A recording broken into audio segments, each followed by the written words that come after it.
소중한 관계가 있습니다. 부모와 자식과의 관계입니다. 근데 부모는 자식을 선택할 수 없고 자식은 부모를 선택할 수 없습니다. 그래서 부모와 자식 간의 관계는 운명적 관계입니다. 하나님이 정해주시는 복된 관계입니다. 그래서 부모 자식 간의 관계를 뭐라고 그래요? 천륜이라고 하잖아요. 부부는 깊은 만남과 결혼으로 맺어지는 관계입니다. 남남으로 살던 남녀가 님으로, 사랑하는 님으로 만나 한 몸을 이루는 행복한 관계입니다. 근데 여러분, 점 하나에 따라서 님이 되거나 남이 되거나 하는 것처럼 부부관계가 친구입니다. 남편과 함께 있을 때보다 더욱 편안함을 느낄 때가 친구와 함께 있을 때라고 할 정도로 편한 관계입니다. 우정, 질환, 지교 이런 단어들은요 다 친구 관계가 만들어내는 아름다운 단어들입니다. 철이 철을 날카롭게 하는 것 같이 사람이 그 친구의 얼굴을 빛나게 하느니라. 이 말씀처럼 친구는 그 친구의 얼굴을 빛나게 하는 고귀하고 소중한 관계입니다. 오늘 하나님께서 우리에게 주신 말씀은 요나단의 친구 다윗, 다윗의 친구 요나단에 관한 말씀입니다. 제가 늘 강조하지만 하나님께서는 우리의 삶에서 일어나는 일상적인 사건 그리고 일상적인 관계를 통해 하나님의 것을 우리에게 나타내십니다. 우리에게 보이십니다. 우리로 하여금 하나님의 마음을 하늘에 신령한 것을 보게 하십니다. 이 시간 성령께서 우리의 영안을 열어주실 것입니다. 여러분, 더욱더 깊은 은혜의 자리로 인도하실 때 여러분 큰 은혜 다 여러분의 것으로 받으시기 바랍니다. 아멘. 사실 이 다윗과 요나단과 다윗은요 친구가 되기 어려운 관계예요. 다윗은 양치기입니다. 다윗은 요나단의 아버지인 사울 왕의 신하입니다. 반면 요나단은요 왕의 아들이에요.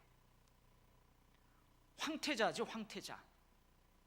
어쩌면 장차 다윗을 포함한 모든 이스라엘 백성들의 왕이 될 사람입니다. 이게 바로 신분의 차이예요. 한 사람은 양치기, 한 사람은 왕의 아들. 이러한 신분의 차이가 있는 두 사람이 진정한 친구가 되는 것이 여러분 어려워요. 효자동 이발사라는 영화가 있습니다. 그 영화에 보면 그 대통령의 전속 이발사가 있어요. 각하의 머리를 다듬어주는 이발사가 있어요. 근데 어느 날 각하께서 이 전속 이발사를 청와대의 만찬에 초대합니다. 그래서 그 이발사와 그 온 가족들이 청와대 그 만찬에 참석을 해요. 근데 불미스러운 일이 생겼습니다. 그 각하의 아들 중에 이발사의 아들하고 비슷한 나이 또래의 아들이 있어요. 이제 막 자라나는 어린아이들이 있습니다. 근데 얘네들 둘이 싸운 거예요. 청와대 앞뜰에서 이발사의 아들과 각하의 아들 둘이 싸웠어요. 이 이발사는 나중에 대통령의 비서실장 앞에 갑니다. 그 비서실장이요, 그 이발사의 조인트를 까면서 너 이 새끼야, 각하의 아들 너 어떻게 하려고 그랬어? 아들 교육 똑바로 못 시켜. 이게 영화의 한 장면이에요. 여러분, 이발사의 아들과 대통령의 아들이 진정한 친구가 된다는 것이 쉽겠어요, 어렵겠어요? 어려워요. 쉽지가 않습니다. 이처럼 상식적으로 생각하면 진정한 친구가 될 수 없는 요나단과 다윗은 우리의 상식을 깨고 친구가 됩니다. 근데 그냥 친구가 되는 게 아니에요. 이 두 사람의 우정은 생명을 건 사랑이었습니다. 오늘 우리가 읽은 짧은 본문에서 요나단이 다윗을 자기 생명같이 사랑하였다는 것을 강조하고 있습니다. 근데 이 이후에 계속해서 성경을 읽어가 보세요. 그러면 요나단이 다윗을 자기 생명같이 사랑하였다, 이 문구가 또 나와요. 그것을 강조하고 있습니다. 요나단이 다윗을 자기 생명같이 사랑했다, 이건 사실일까요? 사실이 아닐까요? 사실입니다. 요나단이 자기 아버지 사울과 함께 죽어요. 사울왕과 요나단이 전쟁터에서 똑같은 장소에서 똑같은 시간에 죽습니다. 근데 다윗은 이들을 위해서 조가를 지어 그들의 죽음을 슬퍼합니다. 이것을 뭐라고 하냐면 활노래라고 해요. 근데 그 노래 가사 중에 이런 내용이 있습니다. 내 형 요나단이여, 내가 그대를 애통해 함은 그대는 내게 심히 아름다움이라. 그대가 나를 사랑함이 기하여 여인의 사랑보다 더하였도다. 다윗이 이렇게 고백을 해요. 아마 요나단은 다윗보다 한두 살 더 형이었을 것 같아요. 내 형 요나단이여 하는 것을 보니. 근데 뭐라고요? 요나단이 다윗을 사랑하는 것이 여인의 사랑보다도 더하였다는 거예요. 정말로 생명을 건 사랑이었다는 것입니다.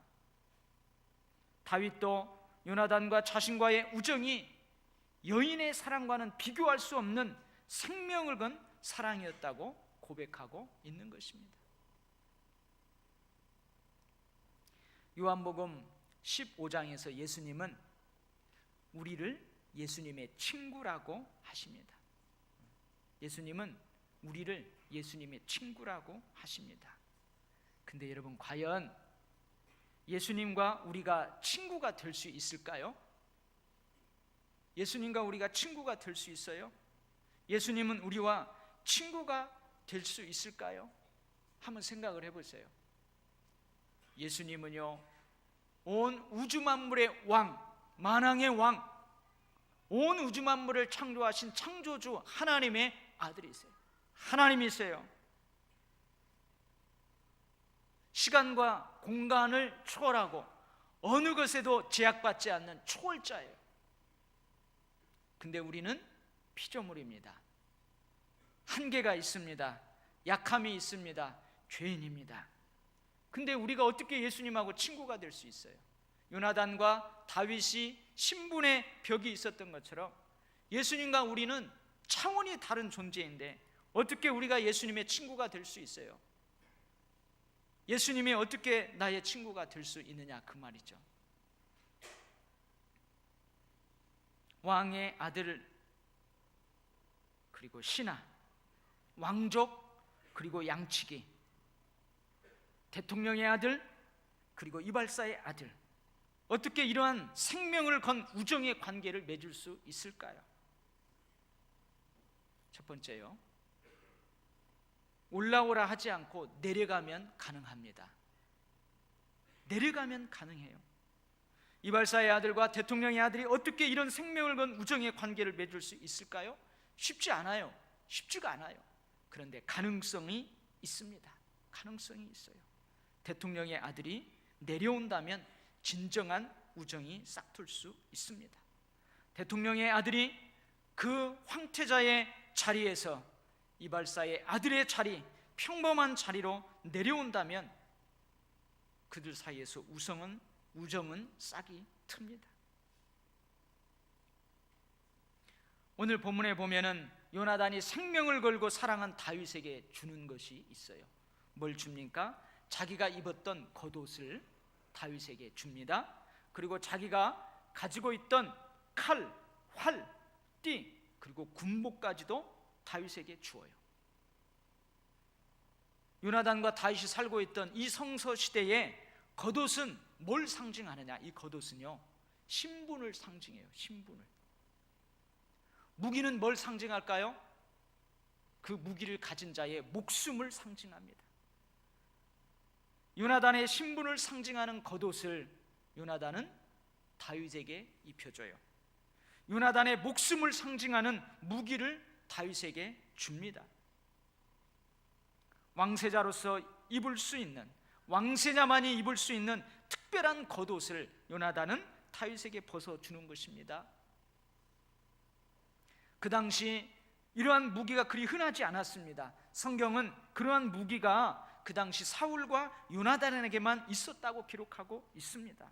그런데 이러한 무기를 요나단은 다윗에게 기꺼이 줍니다. 기꺼이 줘요. 여러분, 이런 얘기 들어봤죠? 두 친구가 길을 가고 있습니다. 근데 한 친구는 예전에 돈을 이 친구에게 빌려줬어요. 한 친구는 부자고 한 친구는 가난해서 이 부자 친구가 가난한 친구에게 돈을 빌려줬어요. 그래서 이 가난한 친구도 그 돈을 미천을 해가지고 어느 정도 잘 살게 되었습니다. 근데 이 친구가 빚을 안 갚는 거예요. 근데 어느 날 이 두 친구가 같이 길을 가게 되었어요. 산속으로 막 들어가는데 갑자기 저 앞에서 도적대가 나타났습니다.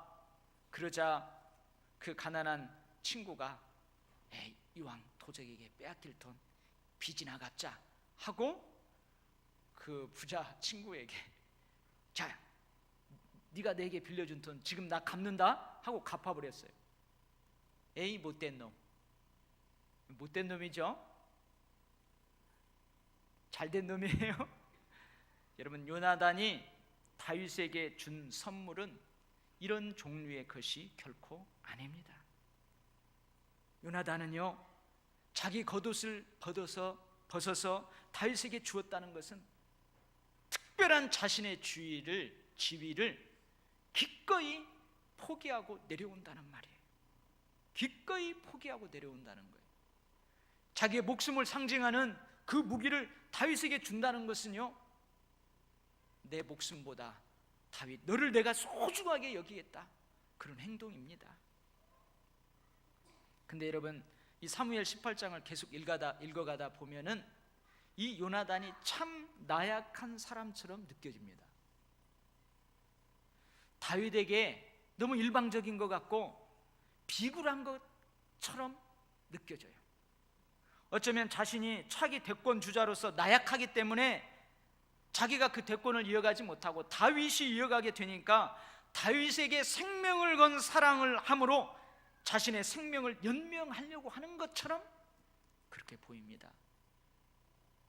그러나 그렇지 않습니다. 여러분, 요나단은요, 다윗 못지않게 용맹스러운 사람이었습니다. 자신을 따르는 군사들에게도 인정받는 왕태자였었어요. 우리가 읽은 이 사무엘 18장 앞에 사무엘 14장에 보면은 이 이스라엘 군대와 블레셋 군대가 막 전쟁을 치르려고 대치하고 있는 상황이었습니다. 그런데 저 블레셋 진영에서 이상한 일들이 일어나요. 좌중질환이 일어난 거예요. 그 블레셋 진영이 막 혼란스럽게 된 거예요. 알고 봤더니 요나단이 특공대를 조직해가지고 그 블레셋 진영으로 들어간 거예요. 그래가지고 그 블레셋 진영의 적군들 20여 명을 죽여버렸습니다. 그러니까 이 특공대의 갑작스러운 공격으로 인해서 그 블레셋 진영이 혼란스러운 거예요. 이것이 도화선이 되어서 그 전쟁에서 이스라엘이 대승을 거두게 됩니다. 그 전쟁에서 요나단의 고백이 이러했습니다. 이 할례 없는 자들의 부대에게로 건너가자. 여호와께서 우리를 함에 말이니라. 백성들 하나님께 사역했다. 그리고 요나단은 결코 죽이면 안 된다. 죽지 않게 해야 한다. 백성들도 요나단을 인정해요. 요나단은 비굴하고 나약한 사람이 아니었습니다. 믿음의 사람이었습니다. 누구보다 용맹스러운 사람이었습니다. 근데 그가 내려옵니다. 그가 내려와요. 사실 여러분 생각해 보세요. 나약하고 비굴한 사람은 내려오지 못해요. 왜요? 내려가면 누구니 내려올 수 있는 거예요. 힘 있는 자가 내려올 수 있는 거예요. 용맹스러운 자가 내려올 수 있는 거예요. 그래서 요나단이 다윗에게 내려갑니다.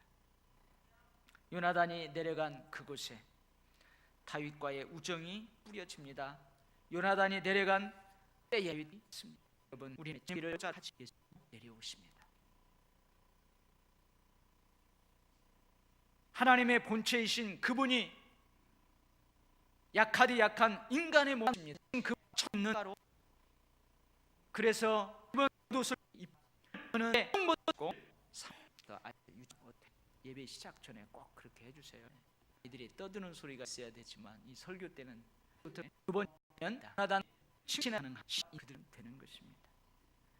요나단은 다윗을 자기 생명같이 사랑해서 더불어 언약을 맺습니다. 그러니까 요나단과 다윗이 사랑과 우정의 언약을 맺어요. 그래서 요나단은 어떤 약속을 하냐면 내가 목숨 걸고 우리 아버지로부터 너를 보호해주고 변호해 주겠다. 다윗의 평안을 보장하겠다고 언약을 합니다. 만일 내 아버지께서 너를 해치려 하는데도 내가 이 일을 내게 알려주어 너를 보내어 평안히 가게 하지 아니하면 여호와께서 나 요나단에게 벌을 내리시기를 원하노라. 다윗은 요나단에게 어떤 약속을 하느냐? 만약에 요나단 대신 자기가 왕이 되고 자기가 요나단처럼 그런 왕의 신분이 되었을 때 요나단과 요나단의 집에 영원토록 자비와 사랑을 베풀기로 언약을 맺습니다. 여호와께서 너 다윗의 대적들을 지면에서 다 끊어버리신 때에도 너는 내 인자를 내 집에서 영원히 끊어버리지 말라. 그래서 요나단과 다윗이 사랑과 우정의 언약을 맺습니다. 여러분, 이들이 이것을 배반할까요? 안 할까요? 배반하지 않습니다. 이스라엘 백성들에게는요, 월삭이라는 절기가 있어요. 우리가 월삭 기도회 하잖아요. 그 달이 시작되는 첫날에 나팔을 불며 희생 제물을 드리면서 온 백성과 함께 기쁨을 나누면서 한 달을 시작하는 월삭이 있습니다. 이때는요, 가문별로 그리고 지파별로 가족별로 모여서 하나님 앞에 제물을 드리고 잔치를 벌여요. 특별히 왕의 경우는 왕을 모시는 신하들과 함께 그 월삭 잔치를 같이 합니다. 근데 왕의 신하인 다윗이 없는 거예요. 다윗이 왜 없느냐?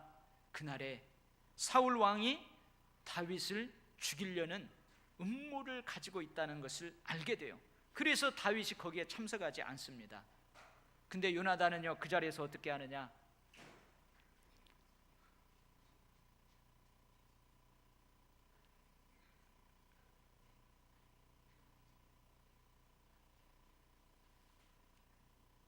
요나단은 그 자리에서 어떻게 하느냐? 다윗을 변론합니다. 장로님, 여기 저 히터 좀 꺼주세요. 갑자기 더워지네요.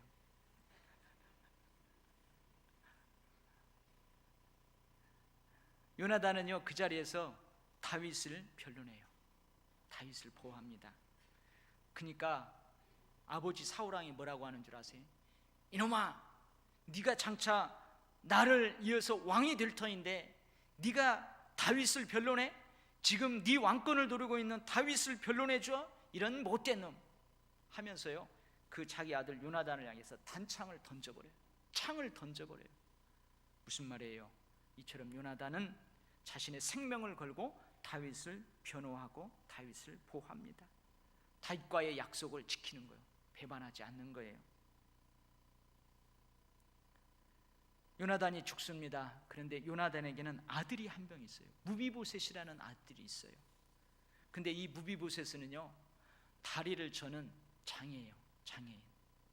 요나단과 사울 왕, 아버지와 할아버지가 같은 날 죽게 됩니다. 전쟁터에서 죽게 돼요. 그러니까 그 요나단의 아들 무비보셋을 길르던 유모가 그 전쟁통에 이 아들도 어떻게 될까봐 막 급하게 무비보셋을 품에 안고 달려가다가 그만 이 아이를 땅에 떨어뜨려 버려요. 그래가지고 이 다리에 장애를 입게 됩니다. 근데 다윗은요, 이러한 요나단의 아들에게 은총을 베풀었습니다. 인애를 베풀었습니다. 개같은 자로 고백하는 무비보셋을 왕자들처럼 왕의 상에서 먹게 하고 다윗과 그의 가족들이 거하는 예루살렘 성에 거하게 했습니다. 사울 그 가문의 종 시바가 있어요. 시바라는 종이 있어요. 시바를 포함한 모든 종들과 재산을 다 무비보셋에게 돌립니다. 이런 왕권이 바뀌었습니다. 그럼 대부분 정치적인 보복으로 그 전에 있던 그 사람 다 빼앗는 거예요. 여러분, 다 빼앗아 버려요. 근데 그걸 빼앗지 않고 무비보셋에게 다 줍니다. 근데 여러분, 다윗에게 위기가 있었어요. 왜냐하면 다윗의 아들 압살롬이 아버지가 가지고 있는 그 왕권을 찬탈하려고 해요. 그래서 망명을 떠납니다. 그때 무비보셋의 시종 시바가 나와서 거짓말을 하는 거예요. 뭐라고 하느냐? 무비보셋이 원래 이 왕위는 우리 아버지 것이었다, 우리 할아버지 것이었다, 이 기회에 내가 이 왕위를 되찾으리라. 지금 그 흑심을 품고 있다고 거짓말을 해요, 다윗에게. 그러니까 다윗이 그 당시 뭐라고 하냐면, 그러면 무비보셋에게 있는 것이 다 시바 너의 것이 될 것이다 그래요. 근데 돌아와서 무비보셋에게 베푼 은총과 그 사랑을 거두려고 하는데 시바가 거짓말했다는 것을 깨달아요. 그리고 끝까지 그 무비보셋을 지킵니다. 끝까지 무비보셋을 지켜요. 요나단은 끝까지 다윗에게 신실함으로 다윗은 요나단에게 그 아들에게까지 끝까지 은총과 인애를 베풀었습니다. 그들은 서로 배반하지 않습니다. 상황에 따라서 결코 그들의 처음 맺었던 언약을, 사랑과 우정의 언약을 바꾸지 않았습니다. 시바와 같이 참소하는 이가른진하는 자가 그들 사이에 있었어요. 오해할 수 있는 상황이 있을 수 있었어요. 그러나 다윗과 요나단은 배반하지 않습니다. 그래서 그들이 그러한 친구 관계로 성경에 기록되어 있는 거예요. 여러분, 예수님이 우리를 친구로 삼아 주시잖아요.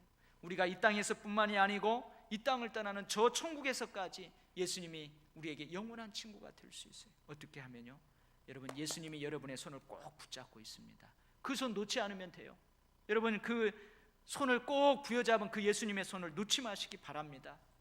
예수님의 말씀 안에 거하십시오. 예수님의 말씀 안에 거하십시오. 예수님의 가르침대로 살아가십시오. 약속 안에 거하십시오. 요한복음 15장 14절 말씀입니다. 내가 명하는 대로 행하면 곧 나의 친구라. 여러분, 예수님 배신하지 말고요, 예수님 말씀 배신하지 말고요, 예수님 약속 배신하지 말고 그 말씀 안에 거하고 예수님 품 안에 거하고 예수님 손 꼭 부여잡고 있으면 예수님과 우리는 영원한 친구가 되는 것입니다. 오늘 1절 말씀이 사실은 중요해요. 1절 말씀에서 다윗의 마음이, 요나단의 마음이 다윗의 마음과 하나가 되어, 요나단의 마음과 다윗의 마음이 하나가 되었다는 거예요. 옛날 성경에는 연락되었다 그래요. 통했다 이 말이에요. 통했다 이 말이에요. 여러분, 요나단이 내려갈 수 있었던 것은 다윗과 마음이 통했기 때문에, 요나단이 다윗이 서로 배반하지 않고 배신하지 않을 수 있던 것은 그들의 마음이 통했기 때문에 그래요. 여러분, 이 통하는 것을 가로막는 장벽이 있어요. 마음과 마음이 하나 되는 것을 가로막는 것이 있습니다. 그게 뭐냐? 이해관계예요. 이해관계. 내가 이 사람을 친구로 내 곁에 두면 내가 손해볼까? 내가 이득을 볼까? 이게 이해관계인 거예요. 여러분, 이것을 따지다 보면 절대 마음이 통하지 않습니다. 통하지 않아요. 근데 이해관계를 따지지 않는 친구와 친구의 마음, 그것이 여러분 우정인 것입니다. 여러분, 이것은 참으로 남녀 간의 사랑, 이성 간의 사랑 못지않게 고귀한 것입니다. 고귀한 것입니다. 서로 맺은 약속과 언약 자체에 여러분 우정이 있는 거예요. 마음이 통할 때 거기 우정이 있는 거예요. 사실 내가 올라가지 않고 내려갈 수 있는 것은 그 사람과 그 사람의 마음이 서로 통하고 연락될 때, 하나가 될 때 그래야 할 수 있는 거예요. 배신하지 않을 수 있음은 내 마음과 그 사람의 마음이 서로 통했기 때문에 그러는 것입니다. 마음과 마음이 연결될 때, 마음과 마음이 통할 때 생명과 사랑이 함께 공존하는 것입니다. 여러분, 이해관계를 따지지 않으면요, 사랑받는 사람도 행복하고 사랑을 주는 사람, 사랑하는 사람도 행복한 것입니다. 사랑하는 우리 교회 성도 여러분, 예수님을 따르는 이유가 무엇입니까? 예수님을 믿는 이유가 무엇입니까? 여러분, 내가 예수를 믿으면 손해볼까? 이득볼까? 내가 예수님을 따르면 손해볼까? 이득볼까? 이거 따지면서 예수 믿는 사람 있어요? 여러분들 없을 것입니다. 내가 예수님을 따르면 손해볼까? 이득볼까? 이거 따지면서 예수님 따르는 사람 있어요? 여러분들, 우리 가운데 한 사람도 없는 줄 믿습니다. 사람이 친구를 위하여 목숨을 버리면 이에서 더 큰 사랑이 없다고 말씀하셨습니다. 요나단과 다윗은 이런 친구였습니다. 예수님은 생명을 건 우정을 우리와 함께 나누는 우리의 친구이십니다. 성경에는 많은 친구들이 기록되어 있습니다. 욥의 세 친구가 있어요. 다니엘의 세 친구가 있습니다. 다윗과 요나단이 있어요. 그리고 지붕에 구멍을 내고 중풍으로 누워있는 친구를 데려온 4명의 친구가 있어요. 그 외에도 많은 친구들이 있습니다. 여러분, 친구라는 영화가 있어요. 친구2라는 영화가 나왔어요. 조폭 세계를 그리고 있습니다. 여러분, 거기에 나오는 친구가, 그런 친구가 우리의 모델이 결코 될 수 없습니다. 사랑하는 성도 여러분, 예수님은 우리의 친구입니다. 더 이상의 친구가 필요 없을 정도로 예수님은 소중한 우리의 친구입니다. 그러나 이 땅에서 일상적인 삶의 여정에서 우리는 또 다른 친구가 필요합니다. 요나단에게 다윗이 친구로 있었던 것처럼, 다윗에게 요나단이 친구로 있었던 것처럼 우리에게도 친구가 필요합니다. 오늘 예배드리는 여러분 모두에게 요나단 곁에 친구 다윗이 있었듯이, 다윗 곁에 친구 요나단이 있었듯이 여러분 곁에 다윗과 같은, 요나단 같은 그런 친구들이 있기를 간절하게 축복합니다. 아멘. 기도하겠습니다. 하나님 아버지, 제가 오늘 준비가 좀 덜 된 것 같습니다. 집중하지 못하고 오히려 아이들이 거슬리는 걸 보니 주님 용서하시고, 하나님 그래도 주님이 세우시고 주님이 주장하시오니 이 말씀 통해서 깨달음을 받은, 은혜 받은 성도들 이 말씀으로 승리케 하여 주시옵소서. 우리에게는 예수님이 친구로 있습니다. 영혼까지 이어지는 친구입니다. 그러나 이 땅에 살아가면서 요나단과 다윗과 같은 친구가 우리에게 필요하오니 하나님, 좋은 친구를 우리 곁에 보내어 주시옵소서. 좋은 만남을 축복으로 허락하여 주시옵소서. 예수님 이름으로 기도하옵나이다. 아멘.